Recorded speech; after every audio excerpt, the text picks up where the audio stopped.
The cool, sterile corridors of the Jedi Temple rarely felt this heavy. A figure, cloaked and travel-worn, stepped from a newly arrived shuttle. Her hair was matted, her attire singed in places, and a weariness clung to her like the very dust of the Outer Rim. This was Asajj Ventress, a name once synonymous with dread, now an improbable temporary ally. She walked with a quiet determination, past the familiar stoic statues toward the inner sanctum, but no warm welcome awaited her.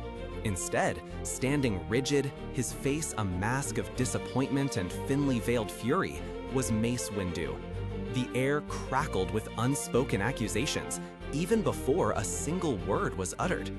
Ventress had returned, yes, but not with triumph.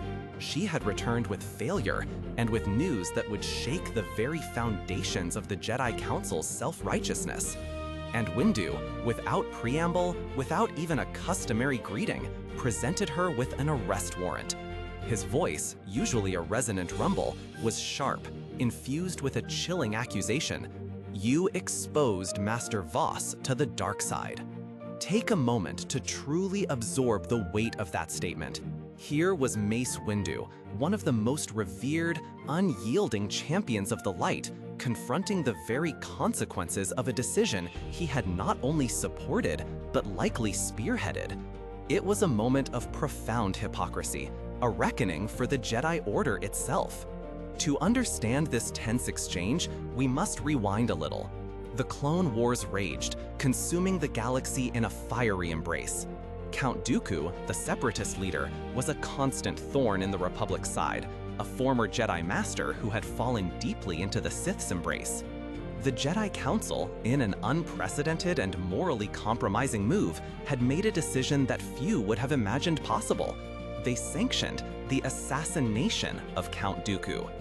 This was not simply a capture mission, it was an execution order, a direct violation of the Jedi Code's most fundamental tenets, a desperate measure born of desperate times. And for such a delicate, covert operation, they turned to Jedi Master Quinlan Vos. Vos was an unconventional Jedi, a master of track aim and infiltration, known for his unique connection to the Force, one that allowed him to see echoes of the past, often bordering on the murkier, more intuitive aspects that some might associate with the dark side.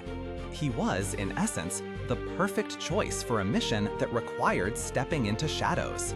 But even Vos, of all his skills, needed an edge, and so he made an even more audacious choice. He recruited Asajj Ventress, Dooku's former apprentice, a woman who had tasted the bitter fruit of betrayal at her master's hands. She harbored a profound, personal vendetta against him, making her an invaluable, if deeply unpredictable asset. Imagine the conversations, the uneasy alliances forged in the galaxy's grimy underbelly. A Jedi Master and a former Sith assassin, united by a common enemy and a morally ambiguous mission. The details of their mission remain shrouded in shadow, as all good covert operations should be. We know they worked together, deep behind enemy lines, navigating the treachery of the Separatist command. They likely faced immense danger, close calls, and had to make choices that tested the very limits of their individual moral compasses. But as many ill-conceived plans do, this one ultimately unraveled. The mission ended not in Dooku's demise, but in Vos's capture. He fell into Dooku's hands, exposed to the very darkness they sought to eliminate, leaving Ventress to escape, bearing the grim news and the heavy burden of failure. And so we return to that moment in the Jedi Temple. As Mace Windu stood there, accusing Ventress of leading Vos astray, of exposing him to the dark side, her retort was swift, sharp, and undeniably true. The Council, she spat back, her voice laced with righteous indignation, assigned the mission in the first place. This was the pivotal moment, the core of Mace Windu's reckoning. He, a champion of the light, was forced to confront the fallout of a choice he himself had championed. He had sanctioned a mission that necessitated venturing into the moral bray, that required a Jedi to engage with an assassin to plot murder. The consequence, Voss's capture and potential fall, was a direct, albeit unintended, result of their own compromised decision. Think of the frustration boiling within Windu. His pride, his principles, his unwavering belief in the Jedi Code, all were under assault, not from an external enemy, but from the messy, unpredictable consequences of his own order's actions. He was caught in a trap of his own making, forced to confront the mirror image of their desperation. The Jedi, in their pursuit of victory, had stooped to a tactic they would normally abhor, and the price was steep.